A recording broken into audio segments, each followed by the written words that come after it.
সালটা তখন ৩০৬৭ খ্রিস্টাব্দ।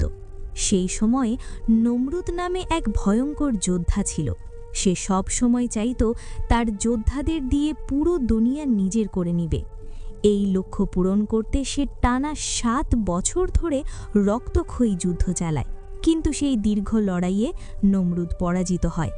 পরাজয়ের শাস্তি হিসেবে তাকে এবং তার সৈন্যদের ফেলে দেওয়া হয় এক অভিশপ্ত পবিত্র মরুভূমিতে। ভয়াবহ তাপ আর অনাহারে একে একে তার সব যোদ্ধা মারা যায়। শুধু বেঁচে ছিল নমরুদ নিজে। সে মিশরের মৃত্যুর দেবতা লক্ষণকে ডাকতে থাকে আর প্রতিজ্ঞা করে, যদি সে আবার তার যোদ্ধাদের জীবন ফিরিয়ে দেয় এবং শত্রুদের সম্পূর্ণ ধ্বংস করতে পারে, তাহলে সে তার বিনিময়ে নিজের জীবন দেবতার হাতে তুলে দিবে। মৃত্যু দেবতা তখন তার কথা শোনে এবং তার সামনে এসে আবির্ভূত হন। এরপর মৃত্যু দেবতা অন্ধকার জগৎ থেকে এক ভয়ঙ্কর সেনাবাহিনী পাঠায় এবং সেই সেনাদের নেতৃত্বের ভার তুলে দেন নমরুদের হাতে। মৃত্যু দেবতার শক্তিতে ভর করে নমরুদ আবার যুদ্ধে নামে এবং অবশেষে সে তার সব শত্রুকে নিশ্চিহ্ন করে দিয়ে নমরুদ জয়ী হয়। আর বিজয় হওয়ার পর মৃত্যুর দেবতা নিজের প্রতিশ্রুতি অনুযায়ী নমরুদের আত্মা নিয়ে চলে যান। তার হাত থেকে রহস্যময় ব্রেসলেট মাটিতে পড়ে যায়, আর যে সেনাবাহিনীগুলো অন্ধকার থেকে উঠে এসেছিল তারাও ধীরে ধীরে আবার মরুভূমির সেই চিরন্তন অন্ধকারে বিলীন হয়ে যায়। এরপর কেটে যায় ৫,০০০ বছর। সময় এসে দাঁড়ায় ১৯৩৩ সালে। এই সময় গল্পে প্রবেশ করে রিক ও ইভেলিন। তারা এখন স্বামী স্ত্রী, আর তাদের একটি ছেলেও আছে যার নাম অ্যালেক্স। তারা এখন বসবাস করছে ঠিক সেই জায়গায় যেখানে প্রায় ৫,০০০ বছর আগে নমরুদ তার শেষ যুদ্ধ করেছিল। জায়গা দিতে পা রাখতেই ইভেলিনের মনে অদ্ভুত এক অনুভূতি জাগে। তার মনে হতে থাকে যেন সে এই জায়গায় আগেও কখনো এসেছিল। সামনে এগোতেই তারা এক গোপন দরজার সন্ধান পায়। তারা দরজাটি খুলে ফেলে এবং সবাই ভেতরে প্রবেশ করে। ভেতরে রাখা ছিল একটি প্রাচীন বাক্স। বাক্সটি খুলতেই তারা দেখতে পায় নমরুদের সেই অভিশপ্ত ব্রেসলেট, যেটি মৃত্যুর দেবতা তার আত্মা নিয়ে যাওয়ার সময় পড়ে গিয়েছিল ৫,০০০ বছর আগে। বাক্সটির গায়ে খোদাই করে লেখা ছিল, এই বাক্সটা যে খুলবে সে নীল নদের জল পান করবে। সতর্কবার্তার অর্থ বোঝার আগেই বিপদ নেমে আসে। হঠাৎ চারদিক থেকে প্রচণ্ড বেগে পানি ঢুকতে শুরু করে। পরিস্থিতি ভয়াবহ হয়ে ওঠে।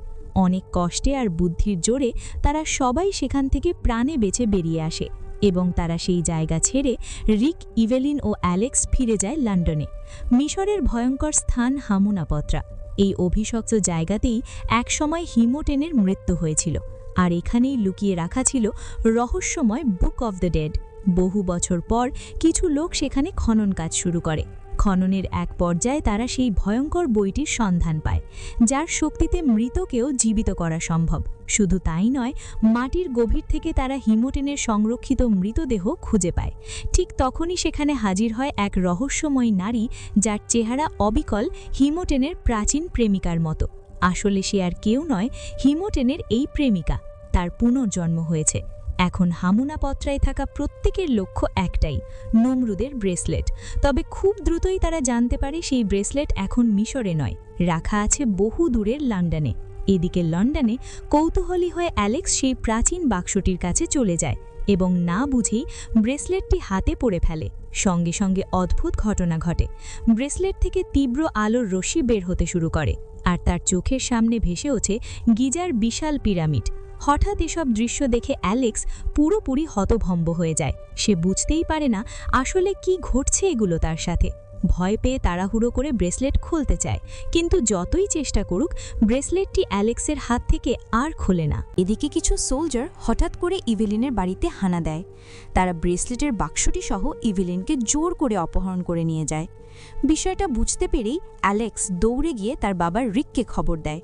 তখন বেনি রিককে একটি ছবি দেখিয়ে জানায় আর বলে, এই লোকটা যেখানে থাকবে তোমার স্ত্রীকেও সেখানেই পাওয়া যাবে। ছবিটা দেখেই অ্যালেক্স লোকটাকে চিনে ফেলে এবং বলে ওঠে, লোকটি মিউজিয়ামে কাজ করে। তারা আর সময় নষ্ট না করে গাড়ির দিকে এগিয়ে যায়। পথে বেনি চিন্তিত কণ্ঠে বলে, মনে হয় আমরা ব্রেসলেটটা বাঁচাতে পারিনি। ঠিক তখনই অ্যালেক্স নিজের হাত সামনে তুলে ধরে জানায়, বাক্স চুরি হওয়ার আগে সে ব্রেসলেটটি হাতে পরে মেয়েছিল। এই কথা শুনেই সবাই দ্রুত গাড়ি চালিয়ে মিউজিয়ামের দিকে রওনা দেয়। কিন্তু তাদের অজান্তেই মিউজিয়ামের ভেতরে ইতোমধ্যে ভয়ঙ্কর কিছু ঘটে গেছে। রহস্যময় বুক অফ দ্য ডেড ব্যবহার করে ইমহোটেপকে আবার জীবিত করা হয়েছে। সে উঠে দাঁড়াতেই তার সামনে হাজির হয় আংসুনামুন। দুজনেই প্রাচীন মিশরীয় ভাষায় কথা বলতে শুরু করে।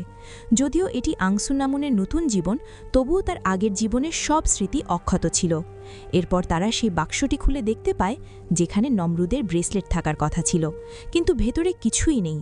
এতে প্রচণ্ড রেগে গিয়ে ইমহোটেপ সোলজারদের নির্দেশ দেয় ইভেলিনকে আগুনে নিক্ষেপ করতে। কথা মতো তাকে আগুনে ছুঁড়ে ফেলতেই যাচ্ছিল, ঠিক সেই মুহূর্তে রিক ঝাঁপিয়ে পড়ে সোলজারদের উপর এবং ইভেলিনকে বাঁচিয়ে নিয়ে গুলি করতে করতে মিউজিয়াম থেকে পালিয়ে যায়। পরিস্থিতি নিয়ন্ত্রণের বাইরে চলে গেলে সবাই দ্রুত একটি ডাবল ডেকার বাসে ওঠে মিউজিয়াম থেকে পালিয়ে যায়। অন্যদিকে ইমহোটেপ তার কালো জাদু ব্যবহার করে তার মমি যোদ্ধাদের জাদিয়ে তোলে এবং তাদের রিকদের পেছনে লেলিয়ে দেয়। সেই মমিরা বাসের উপর ঝাঁপিয়ে পড়ে সবাইকে হত্যা করার চেষ্টা করে, তবে রিক, ইভেলিন আর তাদের সঙ্গীরা সাহসের সঙ্গে লড়াই করে একে একে সব মমিকে ধ্বংস করে দেয়। কিন্তু এই বিশৃঙ্খলার মধ্যেই অ্যালেক্সকে আবার অপহরণ করা হয়। রিক ছেলেকে বাঁচাতে চাইলেও ব্যর্থ হয়। অ্যালেক্সকে ট্রেনে তুলে মিশরের দিকে নিয়ে যাওয়া হয়। ট্রেনের ভেতরে ইমহোটেপ তাকে জানায় যেহেতু সে ব্রেসলেট পরেছে তাই কেবল সেই এমশেরের পথ দেখাতে পারবে। এমশের সেই রহস্যময় জায়গা যেখানে নমরুদ পিয়নকিং ঘুমিয়ে আছে। এদিকে রিক তার এক পুরনো বন্ধুর কাছে যায়, যার কাছে ছিল একটি উড়ন্ত বেলুন বিমান, যার নাম ডেরেজেবল। সেই উড়ন্ত যানে চড়েই তারা অ্যালেক্সকে উদ্ধার করতে বেরিয়ে পড়ে। অন্যদিকে অ্যালেক্স বুদ্ধি খাটিয়ে ট্রেন থেকে লাফিয়ে নেমে পড়ে এবং ঢুকে যায় কর্নাকের প্রাচীন মন্দিরে। সেখানে তার সামনে আবার ভেসে ওঠে ভয়ঙ্কর সব দৃশ্য। এই ভিশনের মাধ্যমেই সে বুঝে যায় নমরুদ পিয়নকিং আসলে কোথায় রয়েছে। কিন্তু পালানোর সুযোগ বেশিক্ষণ থাকে না। ইমহোটেপ আবার তাকে ধরে ফেলে এবং তার আসল পরিকল্পনা শুরু করে। সে বুক অফ দ্য ডেড খুলে মন্ত্র পাঠ করতে থাকে যাতে অন্ধকার জগৎ থেকে তার প্রেয়সী আংসুনামুনের আত্মাকে ফিরিয়ে আনতে পারে। বর্তমান জীবনে সেই মেয়েটির নাম ছিল মিলা। মন্ত্রের শক্তিতে আংসুনামুনের আত্মা মিলার শরীরে প্রবেশ করায়।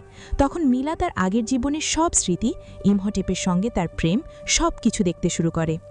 একই ধরনের ভিশন একসময় ইভেলিনও দেখেছিল।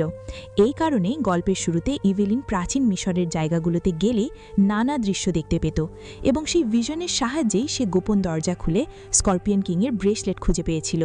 এরপর রিক ও ইভেলিন সেই ট্রেনের কাছে পৌঁছায় যেখান থেকে অ্যালেক্সকে নিয়ে যাওয়া হয়েছিল, কিন্তু তারা দেখে ইমহোটেপ আগেই তাকে নিয়ে চলে গেছে। কর্নাকের মন্দিরে ঢুকে তারা মাটির তৈরি একটি মডেল খুঁজে পায়। বুঝতে পারে এটি অ্যালেক্সের রেখে যাওয়া সংকেত, যা দেখিয়ে দিচ্ছে ইমহোটেপ এখন কোন পথে গেছে। সবাই সেই দিকেই এগোতে থাকে, কিন্তু ইমহোটেপ বুঝে যায় সে অনুসরণ করা হচ্ছে। তখন সে নিজের ভয়ঙ্কর শক্তি ব্যবহার করে বিশাল পানির ঢেউয়ের মতো আক্রমণ চালায়।